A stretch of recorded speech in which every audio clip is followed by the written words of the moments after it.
పిల్ల నాకు అక్కర్లేదు. నేను దాన్ని పెంచలేను. అయితే దాన్ని ఏం చేద్దామంటావు? ఏ అనాథ శరణాలయంలోనూ ఏ గుడ్డి వాళ్ళ స్కూల్లోనూ దాన్ని వదిలిపారేయండి. కావాలంటే మా నాన్నతో చెప్పి 25 లక్షలు డొనేషన్ ఇప్పిస్తాను. కౌసల్య, నీకేమన్నా మతిపోయిందా? అది మన కన్న బిడ్డ. ఆ గుడ్డిది నా కన్నబిడ్డ అని నలుగురిలో నేను చెప్పుకోలేను. జీవితాంతం దాన్ని పెంచుకోవడానికి నేను ఒప్పుకోలేను. కౌసల్య, అరవకండి. చిన్నతనంలో ఆడుకునే బొమ్మ విరిగిపోతే అసహ్యంతో విసిరి పారేసేదాన్ని. కట్టుకున్న బట్టలకి మరకలైతే అయిష్టంతో వదిలి పారేసేదాన్ని. చూడండి, నాది అన్నది ఏదైనా సరే అందరిలోనూ గొప్పగా చెప్పుకునేటట్టు ఉండాలి. అంతేగాని నలుగురు నన్ను వేలెత్తి చూపించి నవ్వుకునేటట్టుంటే నేను సహించలేను, భరించలేను. I just can't tolerate it. Kausalya, గుడ్డిదానిగా పుట్టడం దాని తప్పు కాదు. లోపం ఉందని బిడ్డల్ని కన్నవాళ్లే కాదనుకుంటే ఈ లోకంలో వాళ్ళకి దిక్కెవరు? ప్లీజ్ నా మాట విని కౌసల్య. ఈ విషయంలో మీ మాటే కాదు, నేనెవరి మాట వినను. చూడండి, అందం ఐశ్వర్యం ఉన్న నేను మిమ్మల్ని ప్రేమించి పెళ్లి చేసుకున్నది ఆ గుడ్డిదానికి ఆయాగా ఉంటూ అవమానాలతో అందరి చేత మాటలు అనిపించుకుంటూ బ్రతకడానికి కాదు. నాకు ఆ బిడ్డ అక్కర్లేదు. ఏ పాపం ఎరుగని ఈ పాపని ఈ లోకంలోకి తీసుకొచ్చింది మనం. చూపు లేని ఈ పాప మీద మరింత ప్రేమ చూపించాల్సింది పోయి వదిలించుకోవాలనుకోవటం దారుణం. కన్న తల్లి నువ్వు కాదనుకున్నా కన్న తండ్రిగా నేను కాదనుకోలేను. అంటే ఆ బిడ్డను వదులుకోరా? ఖచ్చితంగా వదులుకోను. అయితే నన్ను వదులుకోవడానికి మీరు సిద్ధపడండి. కౌసల్య, మీ భార్యాభర్తలిద్దరూ ఒకే రకమైన ఒప్పందాలతో విడాకులు కోరుతున్న కారణాన సెక్షన్ 13B ప్రకారం మీకు విడాకులు గ్రాంటు చేయటమైనది. అయితే చట్ట ప్రకారం పసిబిడ్డ తల్లికే చెందాలని, వారానికి ఒక రోజు తండ్రి దగ్గర ఉండవచ్చునని కోర్టు నిర్ణయించడమైనది.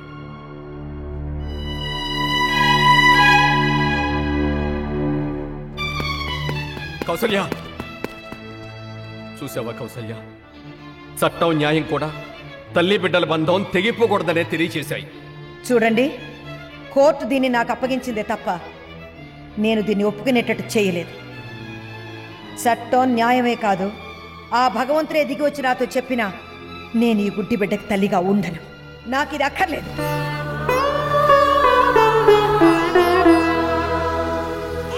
కౌసల్య, ప్లీజ్ నా మాట విను. మిస్టర్ శ్రీనివాస్, కోర్టులో ఎన్ని రీజన్స్ చూపించినా మనం విడిపోవడానికి అసలు కారణం ఈ గుడ్డిదే అని గుర్తుంచుకోండి. మీ కూతుర్ని ఏం చేసుకుంటారో మీ ఇష్టం. Good bye.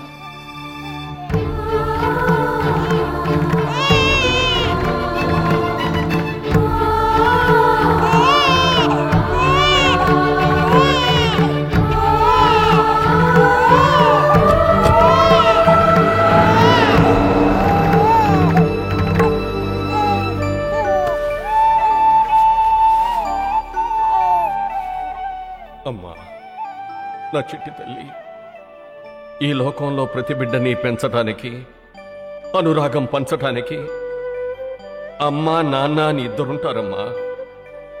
కానీ ఈ క్షణం నుంచి నీకు అమ్మా నాన్న కూడా నేనేనమ్మా, నేనే.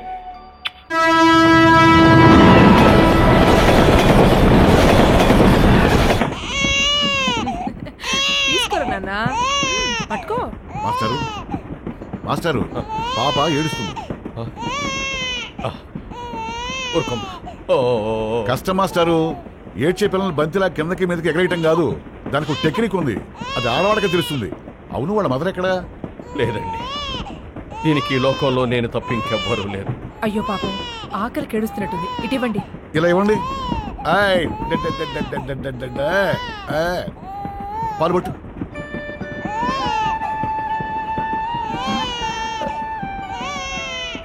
పాపకు చూపు లేదండి. అయ్యో పాపం. ఇంతకీ ఎంతవరకు మీ ప్రయాణం? నాకే తెలీదు. ప్రస్తుతం మాత్రం హైదరాబాద్ వెళ్ళి అక్కడ ఏదైనా ఉద్యోగం చూసుకోవాలనుకుంటున్నాను. సిటీలో ఉద్యోగాలు దొరుకుతాయన్నది ఉత్త భ్రమ సార్. డిగ్రీ ఉన్న వాళ్లే పొట్ట చేత పట్టుకుని రోడ్ల వెంబడి తిరుగుతున్నారు. మీ పేరు? శ్రీనివాసరావు అండి. ఓహో, నా పేరు ప్రసాద్, నా భార్య పేరు సరస్వతి. మాస్టారు, మీ వాలకం చూస్తుంటే చాలా మంచి మనిషిలా ఉన్నారు. మీకు హైదరాబాద్లో ఎవరైనా తెలుసా? లేదండి, ఎవరో తెలియదు. అయితే ఓ పని చేయండి, మా ఇంట్లో ఒక వాటా ఖాళీగా ఉంది, వచ్చేయండి, అక్కడ ఉండొచ్చు. చాలా థ్యాంక్స్ అండి. ఇంత తక్కువ పరిచయంలోనే మీలాగా సహాయం చేసే మనుషులు కలవటం నా అదృష్టంగా భావిస్తాను. దాన్నే ఉందండి. మీరు బాగా చదువుకున్నట్టున్నారు. చిన్న ఉద్యోగం చేయటం పర్వాలేదండి, ఎంత చిన్న ఉద్యోగమైనా చేస్తాను. నా చదువుకు దగ్గర ఉద్యోగం కాకపోయినా నా బిడ్డను బతికించుకునే ఏ చిన్న ఉద్యోగమైనా చేస్తాను. అది అన్యాయమైంది, అక్రమైంది కాకుండా ఉంటే చాలు.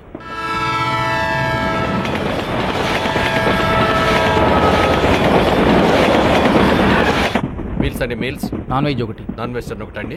అవును. అమ్మ మీకు మీల్స్? ఒక వెజిటేరియన్ మీల్స్. ఒక వెజిటేరియన్. ట్రైన్ వచ్చేసిందమ్మా, నాన్న వస్తాడు.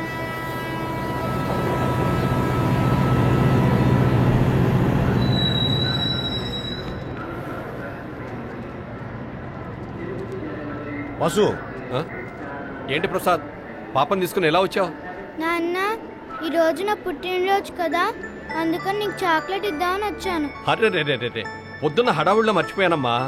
హ్యాపీ బర్త్డే నా బంగారు తల్లి. తను పట్టుబట్టలతో తీసుకొచ్చాను. అవతల నాకు ఆఫీస్ టైం అయింది, డ్యూటీ అయిపోగానే అమ్మాయిని తీసుకెళ్ళు. అలాగే, నేను వస్తాను. Thank you. వస్తానమ్మా. నాన్న, ఇంటి దగ్గర అందరికి చాక్లెట్లు ఇచ్చాను, మీకు ఇద్దామని ఇక్కడికి వచ్చాను. బంగారు తల్లి.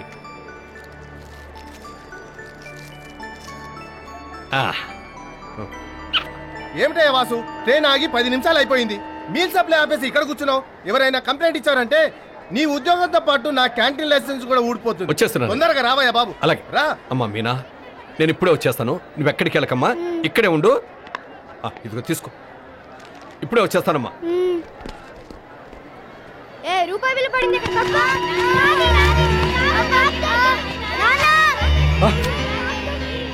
అమ్మా మీనా, అమ్మా మీనా, దెబ్బ తగిలిందమ్మా? లేదులేమ్మా, ఊరుకోకండి, ఏం లేదు. 5-10 పైసలు కాకుండా రూపాయి ముష్టి వేసింది ఎవరని చూస్తున్నారా? నేనే. సభాష్, కూతుర్ని బాగానే పెంచుతున్నారే.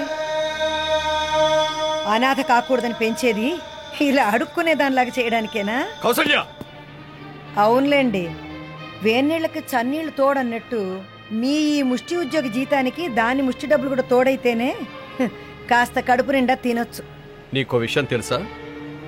ఈ లోకంలో కన్నబిడ్డల చేత ముష్టెత్తించే తండ్రులు చాలా మంది ఉండొచ్చు, కానీ కన్న కూతురని తెలిసిన తర్వాత కూడా దానికి ముష్టి వేసే కసాయి తల్లి మాత్రం ఎక్కడా ఉండదు. నీలాంటి తల్లిని పుట్టించినందుకు ఆ భగవంతుడు కూడా సిగ్గుపడుతూ ఉంటాడు.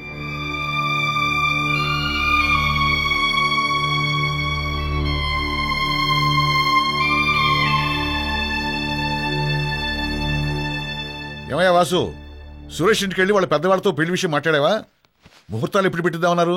ప్రసాద్, సురేష్కి పెద్ద దిక్కు, అతను మంచి చెడు చూసి అతని మేనత్త ఎవరో తెలుసా? ఎవరు? మీనా కన్న తల్లి. అంటే అంటే నిన్ను బిడ్డను 18 ఏళ్ల క్రితం వదిలేసిన నా భార్య కౌసల్యే. ఆ ఇంటి గుమ్మంలోనే ఈ నిజం నాకు తెలిసింది. ఏం చేయాలో తెలియక వెనక్కి తిరిగొచ్చేశాను. ఈ విషయం మీనాకి ఏం చెప్పాలో ఎలా చెప్పాలో నాకు అర్థం కావటం లేదు. చూడు వాసు, ఇప్పుడు ఆ నిజాన్ని చెప్పి అమ్మాయిని బాధపెట్టి కంటే ఊరుకోవటం మంచిది. ఎప్పుడో విడిపోయిన మనుషుల్ని దేవుడు ఇలా కలిపాడంటే అది మంచిగా ఉంటుంది. అన్ని సమస్యలకి పరిష్కారం కాలం ఒక్కటే. ఏంటి అంకుల్, మా నాన్న దగ్గర కూర్చుని ఏదో గుసగుసలాడుతున్నట్టున్నారు?